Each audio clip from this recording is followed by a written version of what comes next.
வணக்கம் CM sir. இப்போ பார்த்தீங்கன்னா இலவச ரேஷன் அரிசி மக்கள் சாப்பிடுதாங்களா இல்லை மாடு சாப்பிடுதா சார்? சட்டசபையில் சொன்னது தான் சார் உங்கள் அமைச்சர் ஆதவ அர்ஜுனா அவர்கள். உண்மையிலே சொல்கிறேன், அமைச்சர் எம்எல்ஏலாம் இலவச ரேஷன் அரிசியை சாப்பிடுதேலாம் இல்லை வேறு அரிசி சாப்பிடுதேலாம்? அந்த இலவச ரேஷன் அரிசிங்கிறத விளைய வைக்கிறது யார் சார்? விவசாயி. எந்த ஊரில் விளைய வச்சு அரிசி வந்தாலும் அந்த அரிசி ஒரு விவசாயி தான் கஷ்டப்பட்டு சீரழிஞ்சு செங்கசம் சிரப்பட்டு உங்களுக்கு விளைய வச்சு கொடுக்குறான். அவனை அந்த ஒரு விவசாயியை இவ்வளோ அசிங்கமாக ஏன் சார் பேசுகிறீங்க? சாப்பிடத்தானே சார் செய்கிறோம் எல்லோரும். இலவச ரேஷன் அரிசியை தரம் இல்லாமல் கொடுக்குறாங்க, மாட்டுக்கு போடுதாங்க, இட்லி அரைச்சி சாப்பிடுதாங்க.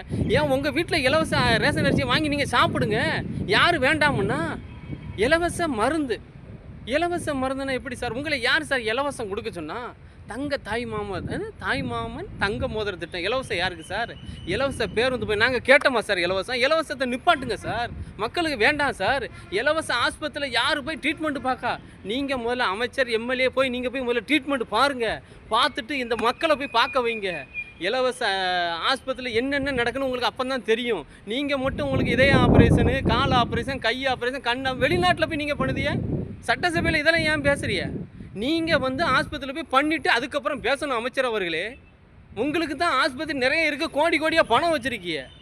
ஏழை மக்கள் என்ன செய்வான்? ஏழை விவசாயி என்ன பண்ணுவான்? சொன்னதை ஒன்று செய்யாத ஒன்று, சொன்னதைத்தான் செய்வோம், சொல்லாதையும் செய்வோம். என்னத்தை செஞ்சிட்டிய நீங்கள்? விவசாயிகளுக்கு என்ன தள்ளுபடி என்ன பண்ணியிருக்கிய நீங்கள்?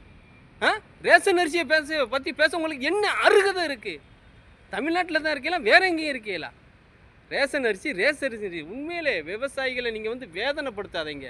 உண்மையிலே சொல்கிறேன், உங்கள் வீட்டில் வாங்கி சாப்பிடுங்க, நீங்கள் முதல்ல ட்ரீட்மெண்ட் பண்ணுங்கள். உங்கள் பிள்ளைகளை அரசு பள்ளிக்கூடத்தில் படிக்க வைங்க, அப்புறம் நீங்கள் பேசுங்க. மக்களே, பெரிய மாற்றம் ஏமாற்றம் பிடிச்சிருந்தால் லைக் பண்ண, ஷேர் பண்ணிக்காம உங்கள் பிகே முத்து வீடியோ ஷேர் பண்ணுங்கள்.